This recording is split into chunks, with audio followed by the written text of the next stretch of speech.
1 Samuel chapter 2.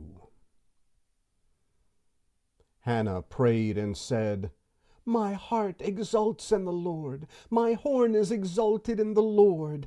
My mouth is enlarged over my enemies, because I rejoice in your salvation. There is no one as holy as the Lord, for there is no one besides you, nor is there any rock like our God.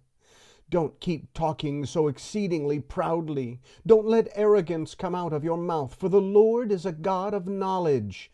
By him actions are weighed. The bows of the mighty men are broken.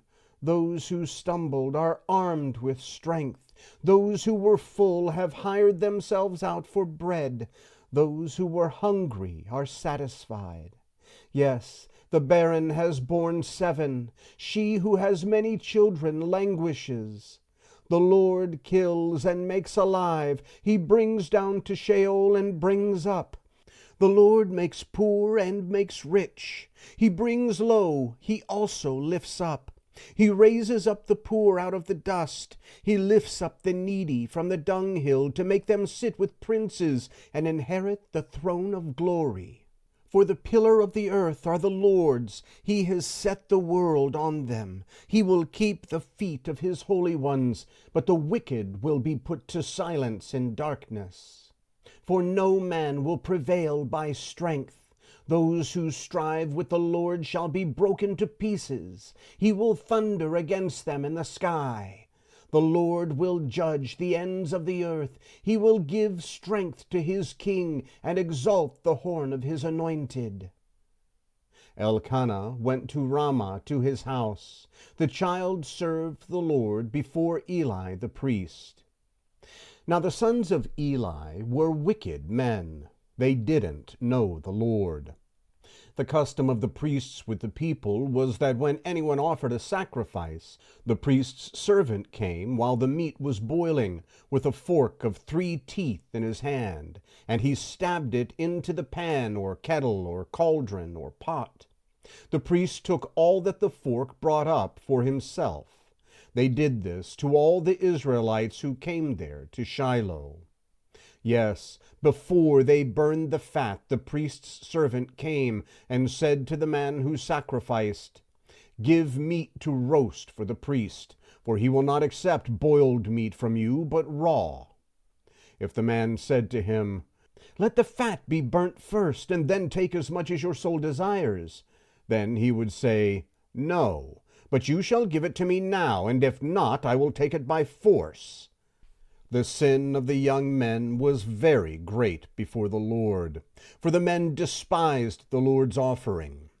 But Samuel ministered before the Lord, being a child, clothed with a linen ephod. Moreover, his mother made him a little robe, and brought it to him from year to year, when she came up with her husband to offer the yearly sacrifice. Eli blessed Elkanah and his wife, and said, "May the Lord give you offspring from this woman for the petition which was asked of the Lord." Then they went to their own home. The Lord visited Hannah, and she conceived and bore 3 sons and 2 daughters. The child Samuel grew before the Lord. Now Eli was very old, and he heard all that his sons did to all Israel, and how they slept with the women who served at the door of the tent of meeting. He said to them, "Why do you do such things?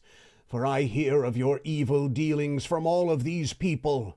No, my sons, for it is not a good report that I hear.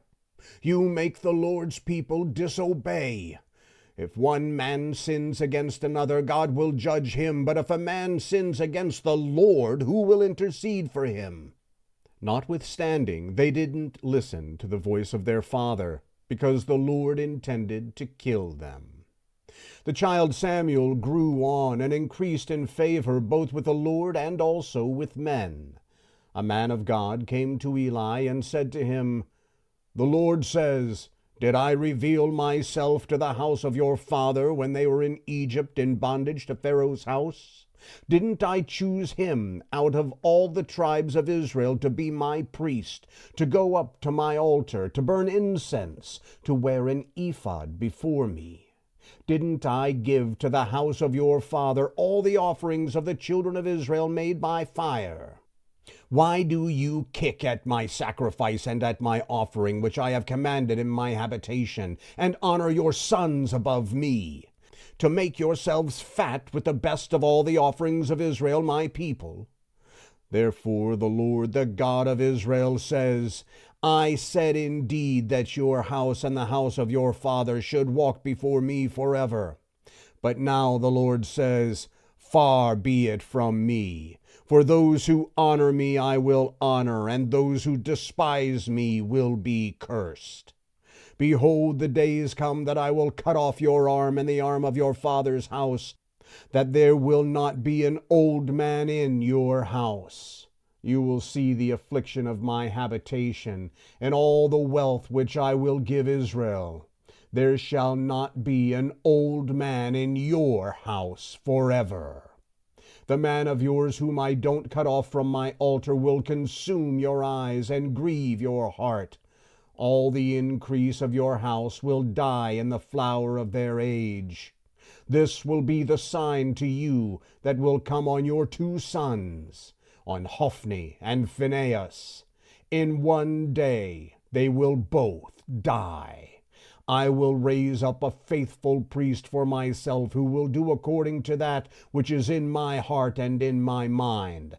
I will build him a sure house. He will walk before my anointed forever.